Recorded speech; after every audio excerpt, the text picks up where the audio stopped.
Hola, buenas tardes. Aquí ya son tardes, chicos. Les grabo un video que ya les debía, que es el de Peter Burke, ¿no? Que habla sobre estas distintas, pues no me gusta llamarla teorías, porque no lo son, no son teorías. Yo llamaría más bien metodologías de la historia. Y que bueno, nos corresponde ver aquí en Teoría de la Historia, ¿de acuerdo? Les voy a compartir la foto de Peter Burke. Es un señor ya grande, ¿verdad? Ya ha entrado en años.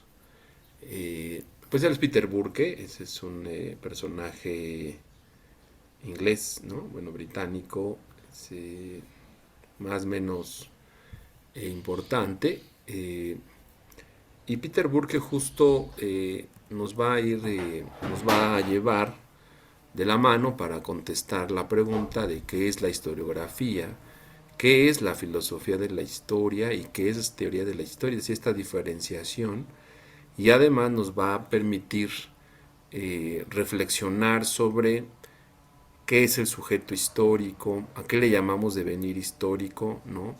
Y justo lo vamos a hacer a partir del capítulo de modelos y métodos de su libro Historia y Teoría del Social, que ya ustedes pueden ver en Classroom, ¿no? Lo pueden descargar y hay que echarle una ojeada, hay que leer con calma este capítulo, es un poco complicado, pero bueno, me había comprometido a compartirles de alguna manera esta,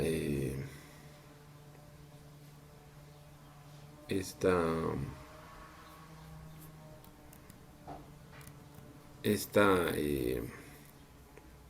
parte, ¿no? Bueno, pues de qué va. Se pausó la imagen, ahorita voy a continuar, algo por ahí anda mal, no me gusta que suceda esto, vamos a ver por qué está haciendo esto. Bien, ahora estamos probando otro sistema de grabación, lo estamos haciendo en Zoom directamente para subirlo después claro. Julita. A ver si lo logro.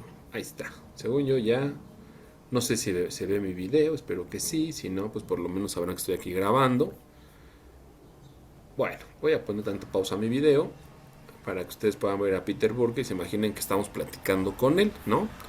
Bien, el libro de Peter Burke, Historia y Teoría Social, de alguna manera es una exploración detallada de estas metodologías que han estudiado el comportamiento social y que de alguna manera han influido en la interpretación de la historia. Es decir, que a partir de los pasos que ellos han seguido para investigar, tratar de comprender y además atreverse a visualizar algunos pronósticos, ¿no? Algún tipo de comportamiento futuro, ¿no? Sin que esto se convierta en una ley social, por supuesto que no, pero sí en estos pasos, ¿no? De número uno, pregunta clave, hipótesis, observación, planteamiento del problema, uso de determinados adjetivos, ¿no? El uso de determinadas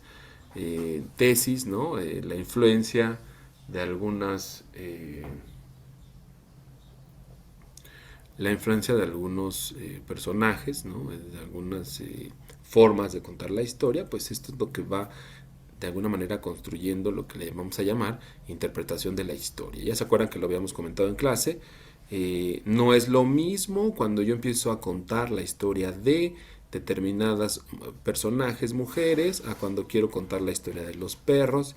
Y luego, ¿qué voy a contar de los perros? Puede ser su acompañamiento, puede ser su domesticación, puede ser su alimentación, puede ser su insertación en la vida social moderna, puede ser su representación histórica en el arte. Es decir, la forma y el objetivo que yo me proponga rescatar, construir de la memoria para convertirla en una historia, en un relato histórico, es justo lo que me va a ayudar a que yo eh,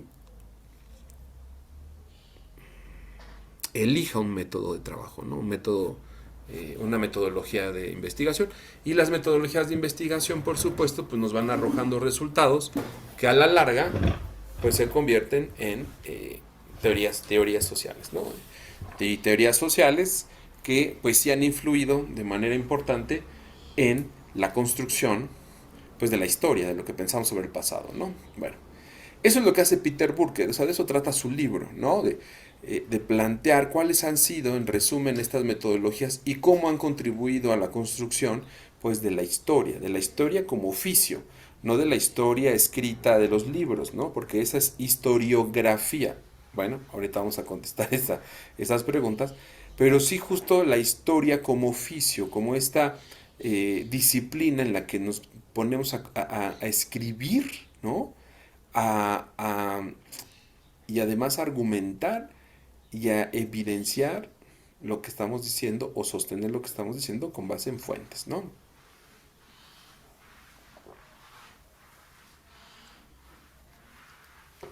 Bien, para responder a las preguntas iniciales de qué es historiografía, qué es filosofía de la historia, qué es teoría de la historia y cómo podemos entender una diferencia importante y además sumando a la reflexión de qué es el devenir histórico, qué es el sujeto del devenir histórico, ¿no? Pues vamos a tratar de explorar estas preguntas en Peter Burke, ¿de acuerdo? Bueno, ¿qué es la historiografía? En términos generales, la historiografía es el estudio de cómo se ha escrito la historia, incluyendo sus métodos, sus enfoques y perspectivas. Es decir,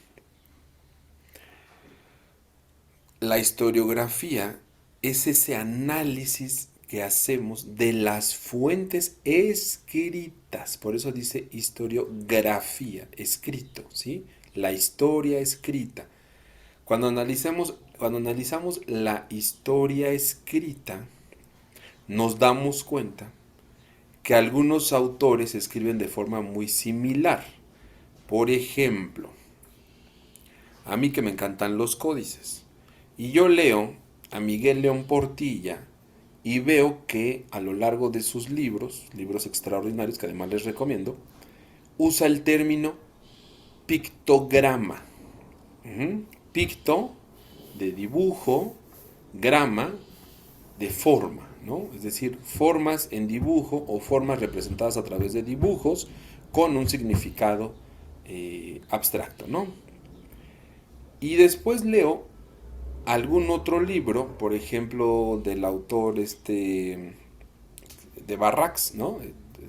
Investigador del Instituto de Investigaciones de Estudios Históricos, y leo su libro y encuentro, o sus artículos académicos, y encuentro que él también usa el término pictograma, y que lo usa de una manera muy similar al de Miguel León Portilla. ¿Qué quiere decir eso? Que yo encuentro que hay un concepto en ambas historias escritas, hay un concepto similar, pictograma, y que además le están dando un significado muy parecido. ¿Eso qué quiere decir?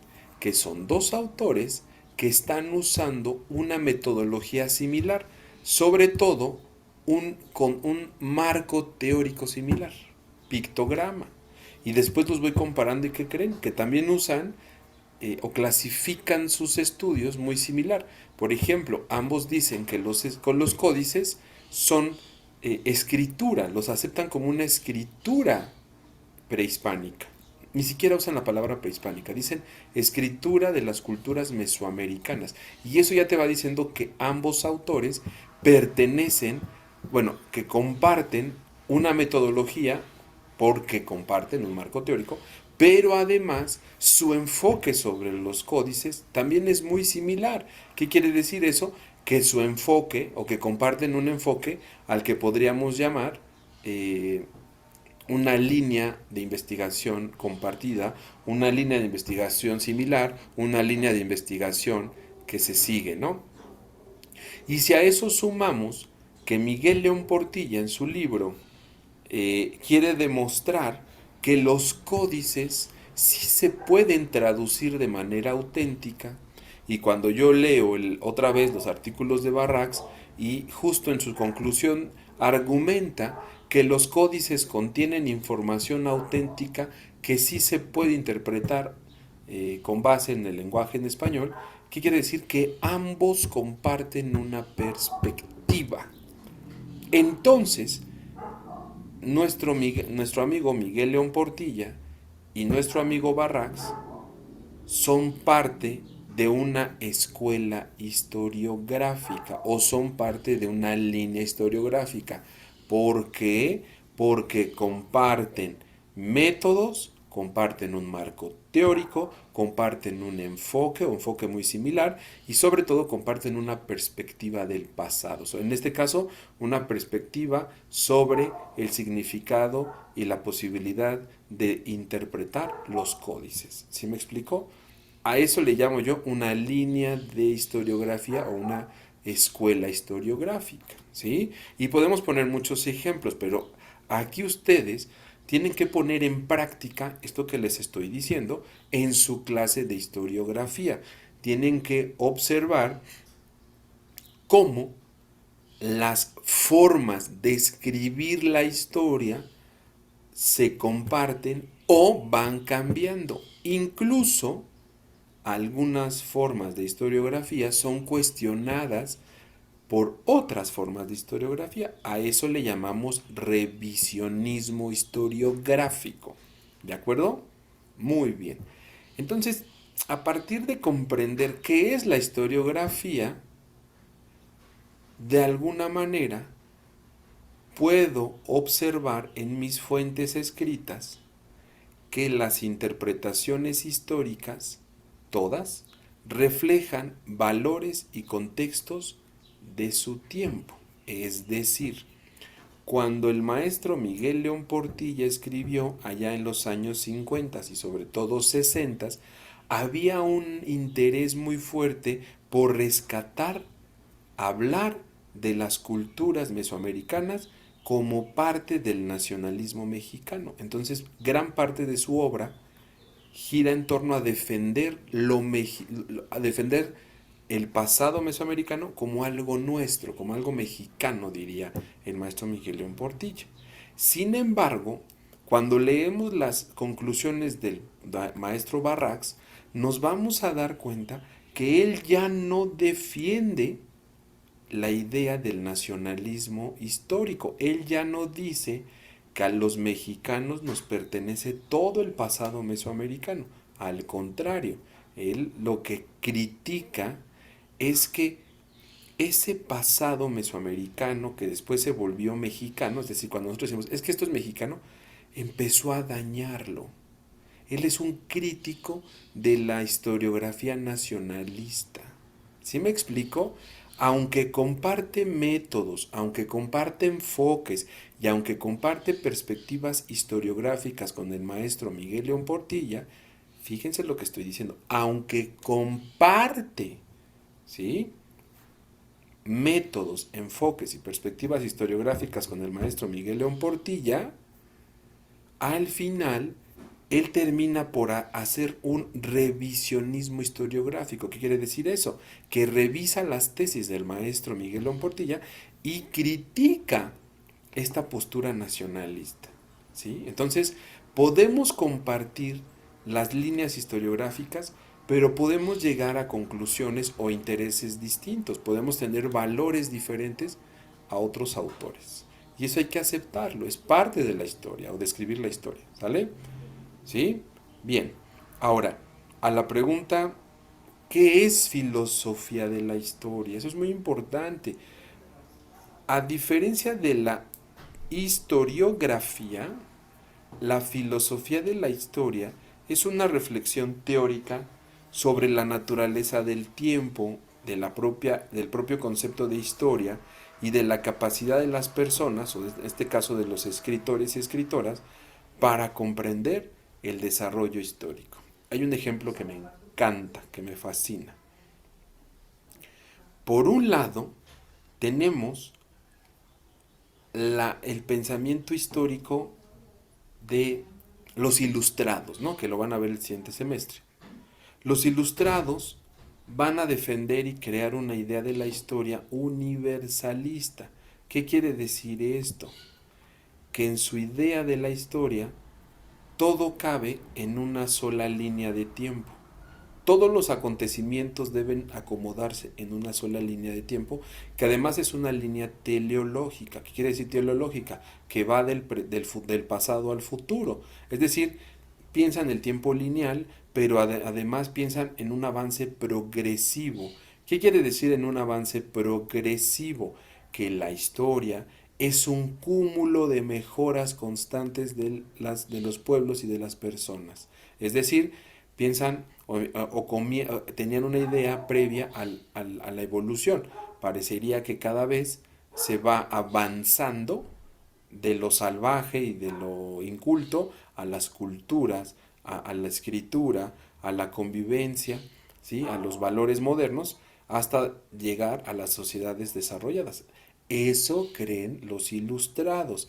Esa es una filosofía de la historia, una manera de comprender el pasado con sus valores y sus atributos y sus personajes. Allí es donde van a surgir las ideas de que la historia, o que la historia se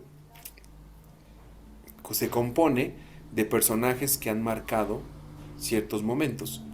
Claro, son estos ilustrados europeos los que van a elegir a esos personajes que han marcado la historia, desde Jesús, Santo Tomás de Aquino, ¿no?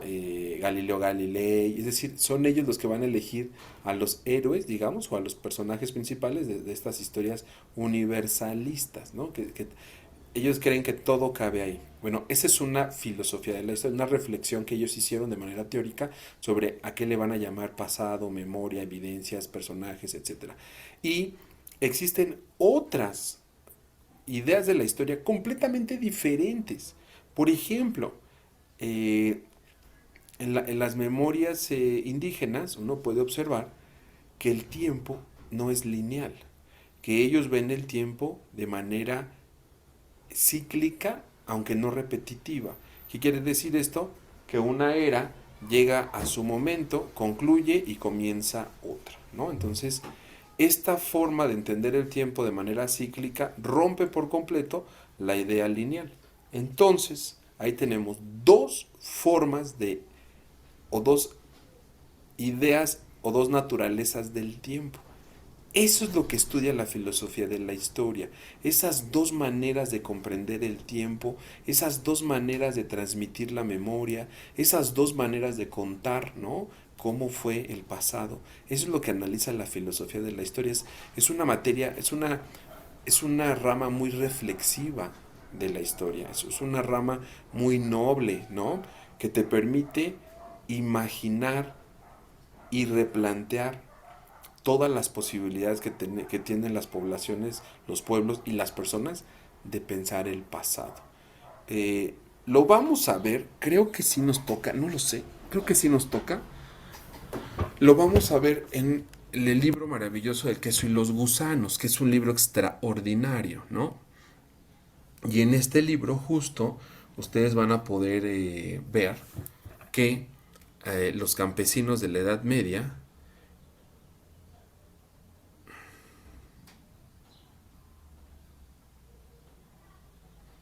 de alguna manera van a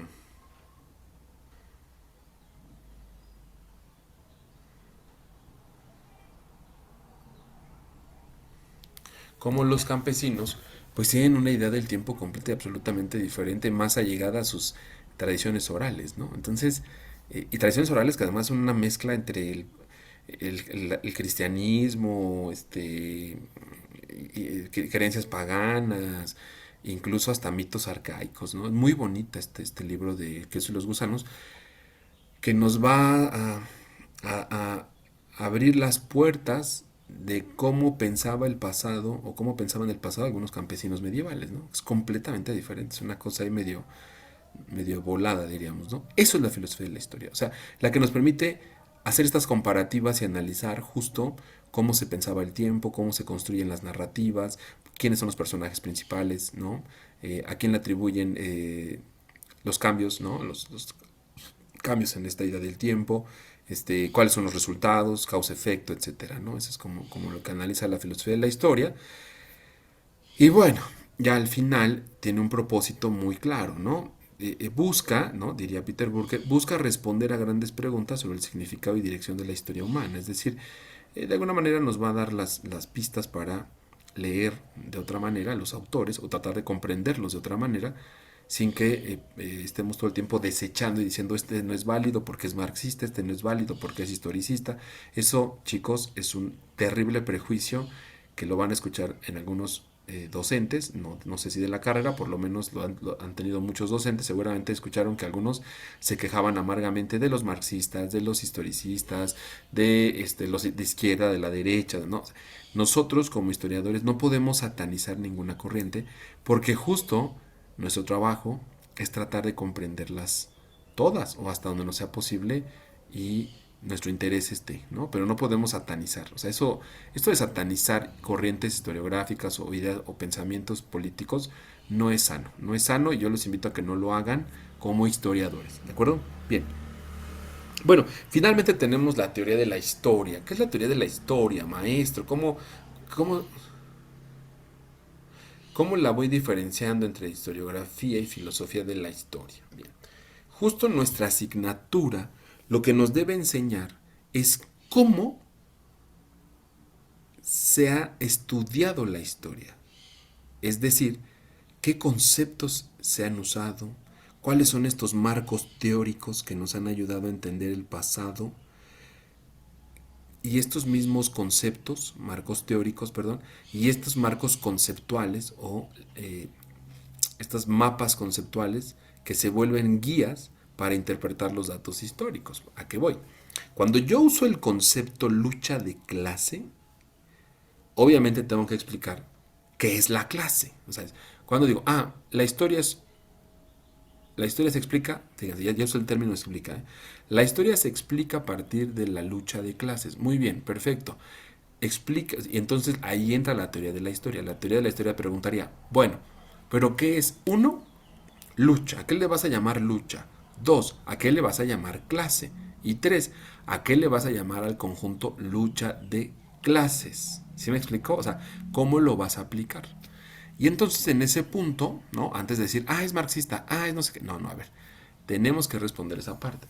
Lucha. Es ese conflicto, es el conflicto que se genera a partir de dos tensiones socioeconómicas o socioeconómico-políticas, no sé, podríamos llamarlo así, entre dos grupos sociales representativos en una sociedad o en una población eh, con un territorio, etcétera. ¿No? Vamos, es un ejemplo. Ok, ¿y quiénes son esas dos poblaciones? ¿O cómo diferenciamos a cada una? Pues cada una es una clase justamente.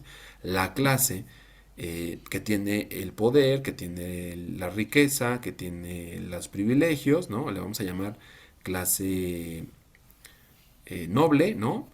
Y la clase que trabaja, que está bajo contratos de servidumbre, la clase que tiene que pagar tributo, la clase que está alineada o que está perfectamente controlada por la religión, la clase a la que no se le no tiene educación, sino que crece a través de las tradiciones, la clase que obedece las reglas y las normas establecidas por los por los superiores, por sus gobiernos, a ese grupo social le vamos a llamar clase baja o siervos, ¿sí? Ok. Y entonces ese funcionamiento entre nobles y siervos nos va a dar por resultado un periodo histórico llamado feudalismo. Cuando los siervos comenzaron a enriquecerse al nivel de los nobles, crearon una clase nueva llamada burguesía. Pero la burguesía no estaba de acuerdo con la funcionalidad de la clase noble y la clase de la servidumbre. Entonces, la burguesía estaba en contra, no en contra, más bien la burguesía se opone a ese mecanismo o esa idea del pasado, con nobles gobernando y siervos obedeciendo y trabajando. ¿Qué hacen los burgueses? Se oponen a la clase dominante, que son los nobles, y entonces tenemos por resultado, diría en una teoría marxista, tenemos por resultado las dichosas revoluciones burguesas. ¿Por qué? Porque este grupo social que no entraba o sea, que no entraba, digamos, como en el funcionamiento, no eran nobles, no eran ni siervos, pues se van a fortalecer, se van a enriquecer y van a generar un conflicto. Ese conflicto lo vamos a llamar lucha de clases. Es una lucha en la que la burguesía va a unirse o a invitar a unirse a la servidumbre para luchar contra la nobleza. Y esa lucha de clases va a terminar en una síntesis donde la burguesía establecerá un nuevo tipo de gobierno, y ahí viene la crítica marxista, y la servidumbre va a ir desapareciendo, pero va a surgir una nueva clase social, la clase proletariada, que son los trabajadores de la industria, ¿no? Entonces, bueno, más o menos, o sea, si quieren imaginarlo así, pero yo estoy usando términos y estoy usando un marco conceptual que me va guiando en la interpretación del pasado. Lucha de clases, clase social, grupo social, economía, estructura, tensión, conflicto, etcétera. Así más o menos, surgimiento de una clase. Si ustedes se fijan, es una jerga conceptual que me va a permitir explicar determinados fenómenos de la historia y al final, diría el maestro Hegel, establecer causa-efecto, ¿no? ¿Cuáles fueron las causas y cuál fue el efecto? Eso, esa guía conceptual es lo que nosotros estudiamos en teoría de la historia, ¿de acuerdo? Esos marcos conceptuales, digamos, esos mapas de conceptos, ¿no? Bueno, y para eso, pues hay muchas teorías de la historia. O sea, ha habido varias, no teorías, más bien ha habido varias escuelas historiográficas, porque todas las escuelas historiográficas, es decir, estas formas de escribir historia, tienen de fondo una teoría, o defienden una teoría, una idea de causa-efecto. ¿De acuerdo? Lo estamos sintetizando mucho, pero me parece que como ser de primer semestre, esto nos va a ayudar bastante, ¿sí? Como a comprenderlo a gran medida, ¿sí? Bien, bueno, y la teoría de la historia nos va a ayudar, en el término formativo, a estructurar nuestra idea de investigación. ¿Qué es la investigación histórica y por dónde le puedo entrar? Es decir, me va a ir dando pistas para comprender que en algún momento debo desarrollar una metodología propia, ¿sí? Una metodología que se va a alimentar de otras fuentes, de otros autores. Es como el maestro Barracks era alumno o aprendiz del maestro Miguel León Portilla. Y aunque su metodología es similar y usan conceptos similares, ¿recuerdan? Sus resultados y sus intereses y valores no fueron los mismos. Igual con ustedes. Van a poder elegir varios marcos conceptuales, aunque siempre tienen que aclarar por qué están agarrando esos conceptos. Van a tener en su idea la posibilidad de defender una idea de un hecho de causa-efecto, ¿sí? Esa va a ser su tesis, ¿no? Explicar cuáles fueron las causas y cuáles fueron los efectos, causa-consecuencia, y ahí es donde nos tienen que demostrar no solo su base metodológica, sino sus resultados. Bueno, teoría de la historia nos tiene que ayudar a comprender en esos primeros pasos cuáles son estos supuestos metodológicos que usan los historiadores más, o las historias más conocidas, ¿no? Ya hablamos de Miguel León Portilla, pero diría Peter Burke, que es británico. Habría que estudiar historiadores muy famosos, como, como Hobsbawm, ¿no? Eric Hobsbawm, que es un gran historiador, y él lo conoce muy bien, Peter Burke, y diría, habría que estudiar, por ejemplo, a Hobsbawm, ¿no? Y entender su metodología de estudio, ¿no? Que además es marxista.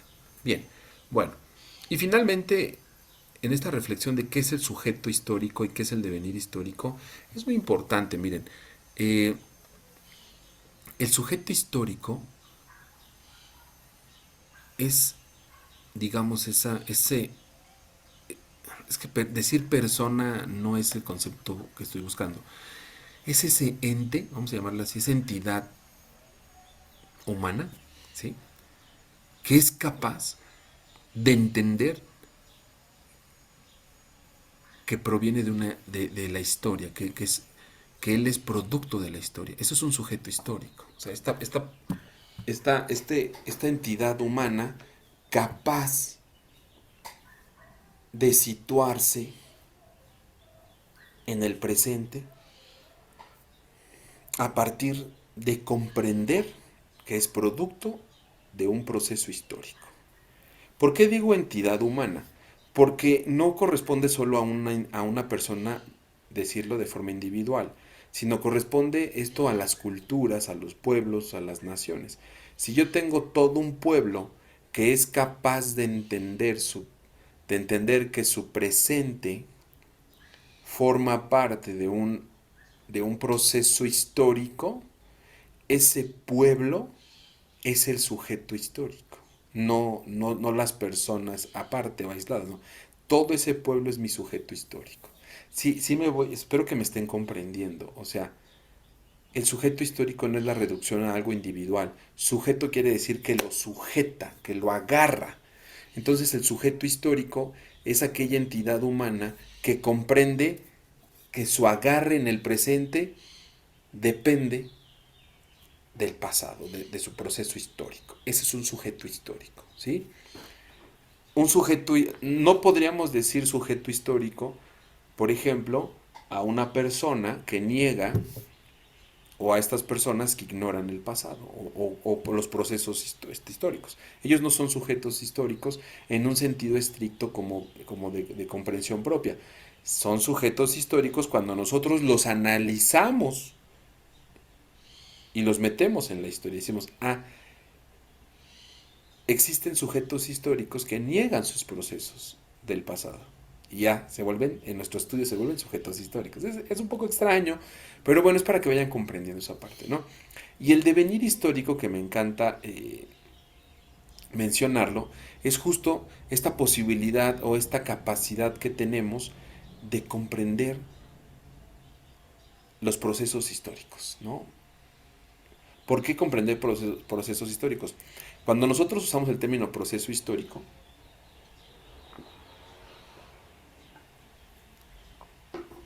a priori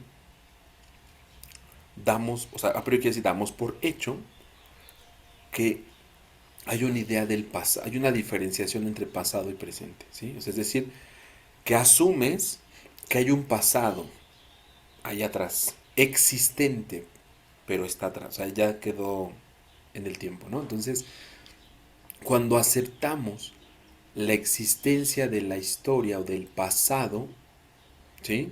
Como sinónimos, pasado, historia aquí, esa capacidad de estudiarlo, de escribir sobre él, de, de analizarlo, de criticarlo, de reescribirlo, de reimaginarlo, de, de, de, de, de enseñarlo, esa capacidad es el devenir histórico. ¿Sí? Esa es una capacidad de saber o de apropiarnos del pasado en forma histórica, es decir, escribiéndola, narrándola, este, haciendo videos de historia, ¿no? Ese es el devenir histórico, ¿de acuerdo? Bien, bueno, ahora el sujeto histórico y el devenir que nos permiten, pues nos proporciona justo la posibilidad de comprender de manera más profunda cómo funciona nuestra sociedad. Y en este sentido nos explica en gran medida por qué los individuos interactúan de cierta manera y por qué los pueblos y las naciones y las colectividades se comportan como lo vienen haciendo, ¿no? O sea, ¿por qué el levantamiento armado del EZLN asume o se asume como el discurso de un pueblo o de los pueblos indígenas oprimidos desde hace 500 años? Pues solo estudiando la historia podría comprender esta tesis, ¿no? Que manifiestan los zapatistas, ¿no? Entonces, esa es la posibilidad que me da entender qué es sujeto histórico, qué es el devenir histórico, cómo funcionan, ¿no? Estos conceptos y cómo los voy a utilizar en mi investigación, ¿de acuerdo? Y bueno, en este sentido, Peter Burke pues hace énfasis en su obra sobre la interacción entre teoría de la historia, entre teoría social y la historia, ¿no? Es decir, trata como de unificar los criterios de ambos enfoques, ¿no? Ese es el libro. Y luego, a través de esa unificación de enfoques o interacción entre autores, tanto de estudios sociales como de históricos, ¿no? Nos invita a desarrollar nuevas perspectivas, porque así ha sucedido, que permitan comprender de manera más profunda tanto el comportamiento social o las estructuras sociales y los eventos históricos. Es decir, Peter Burke no cree que debamos hacer un parteaguas profundo entre la historia y la sociología o la historia y los estudios sociales. Él lo que dice es que ambos enfoques están tan imbrincados, tan unidos, que unos pueden contribuir a que otros, ¿no?, tengan nuevos enfoques. Es decir, que ustedes pueden ir a los estudios sociales, sociología por ejemplo, ¿no?, etnología, antropología, y comprender ciertos fenómenos o ciertos marcos conceptuales o ciertas metodologías y traerlas a la historia, aplicarlas, y eso les permitiría a lo mejor una relectura de ciertos hechos del pasado, ¿no? Entonces, es esta reflexión sobre el sujeto y el devenir histórico algo crucial no solo en el libro de Burke, en general en todos nuestros estudios históricos, ya que permite o nos va a permitir de alguna manera entender cómo la sociedad se mueve a partir de ciertas fuerzas o ciertas consecuencias, ¿no?, o ciertas tendencias, y de alguna manera cómo las decisiones no solo son individuales. O sea, no toda la historia es una decisión política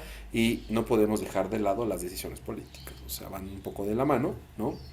Y así evitamos miradas simplistas, porque el simplismo en la historiografía, chicos, chicas, lamentablemente es terrible, ¿no? O sea, de pronto, o sea, dice, vamos a entender la independencia de México. Perfecto.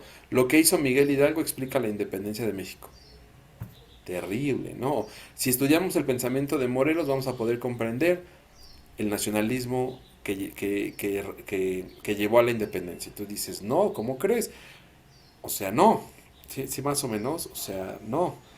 Pero esos estudios y respuestas simplistas, pues han creado mucha confusión no solo en la historiografía, sino en las creencias de nuestro pasado, ¿no?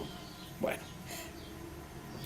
pues hasta aquí le voy a dejar, chicos. Espero que les haya gustado. Eh, ya seguiremos hablando de Peter Burke en un segundo video. Les voy a hacer otro videito sobre los métodos, el modelo estructural, el modelo cultural, el modelo social, el análisis de redes y la comparación histórica de Peter Burke. Pero eso quedará en otro video, ¿de acuerdo? Pues muchas gracias. Estamos en comunicación. Ya les puse un video para que puedan responder la pregunta clave ahí en el Classroom, ¿de acuerdo? Nos estamos viendo muy prontito. Por favor, procuren ir los sábados, procuren no faltar los sábados. Ya deben tener claro, ya les explicamos los de los incidentes críticos, así que este sábado pues sí vaya a revisar cómo van avanzados, ¿no? Me parece que es muy importante que ya tengamos una primera retroalimentación de su avance el sábado. Este sábado ya 4 de mayo, ¿no? Ya es muy importante que tengamos un avance importante en su estudio, en su incidente crítico. Y pues si sigue habiendo dudas, me las expresan el sábado, pero con trabajo realizado, con algún producto, alguna evidencia de que ya están abordando el incidente crítico, tratando de responder al problema prototípico. Porque si llegan el sábado y me dicen, profe, es que no he entendido nada y no he hecho nada, chicos, o sea, nos está comiendo el tiempo, ¿de acuerdo? Por favor, es fundamental, es súper importante que este sábado ya lleven un avance importante en su investigación. Punto número 2, acuérdense, 27 de junio vamos a la AGN con los chicos con las personas de Memórica. Y punto número 3, hay que ir viendo los tiempos para el coloquio estudiantil de segundo semestre de Santo Tomás. Ustedes van a participar, pero de manera como público, entonces hay que ir viendo los tiempos, las formas, para coincidir y que todo salga de perlas, ¿no? Que salga muy bien. Bueno, pues les agradezco mucho, de verdad, es extraordinario estar en comunicación con ustedes. Son un gran grupo, hay que decirlo abiertamente. Nos estamos muy orgullosos, muy contentos con este grupo, el 101 de semipresencial de Santo Tomás. Y bueno, yo no he tenido oportunidad de los otros grupos, pero me han dicho que en lo general son buenos grupos, son grupos muy comprometidos. Así que por favor no pierdan ese ímpetu, ese espíritu de curiosidad. Por favor, más que las tareas, no lo hagan como una tarea porque no son tareas, háganlo como una forma de estudiar, ¿no? Por eso le llaman estudio independiente. Es decir, no estoy esperando que ustedes, o sea, la idea no es que hagan tarea, o sea, no es eso, ¿de acuerdo?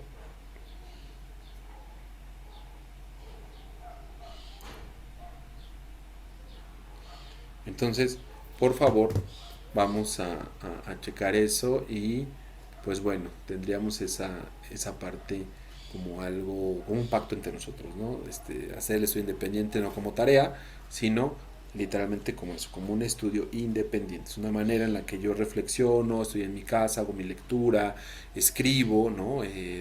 Reviso mi escritura, replanteo las cosas, me doy ese momento, ese tiempo necesario para eh, pues para tener esta oportunidad, ¿de acuerdo? De pues ir aprendiendo de la mano o de manera complementaria, híbrida, ¿no? Con los videos que les subimos y con las clases presenciales. Entre el video, la clase presencial, el estudio independiente, tenemos la oportunidad de demostrar que es un proceso formativo sólido, capaz de implementarse en otros ámbitos. Piénsenlo de manera general, no tan local. O sea, si esto funciona, ustedes serían una generación innovadora, pero además podríamos insertar estos modelos en otros campos y en otros niveles educativos que hacen mucha falta. O sea, dicen, ya se me está yendo un poco el tema, pero quiero que lo piensen de esta manera. Dicen, estamos muy saturados en algunas... estamos muy saturados en algunos niveles académicos, ¿no? Pues empieza a implementar sistemas híbridos para bajar la masificación de la educación y enseña a los chicos a tener estudios independientes, ¿no? Entonces, eh, bueno, esta es una opción que me parece muy loable siempre y cuando funcione. Y ustedes, que son un modelo innovador, que rompe todos los cánones que tenemos de la educación tradicional en México, pues sí hay que llevarlo a cabo. Chicos, me despido, espero que tengan una excelente semana, muchas gracias y nos vemos el sábado. Chao.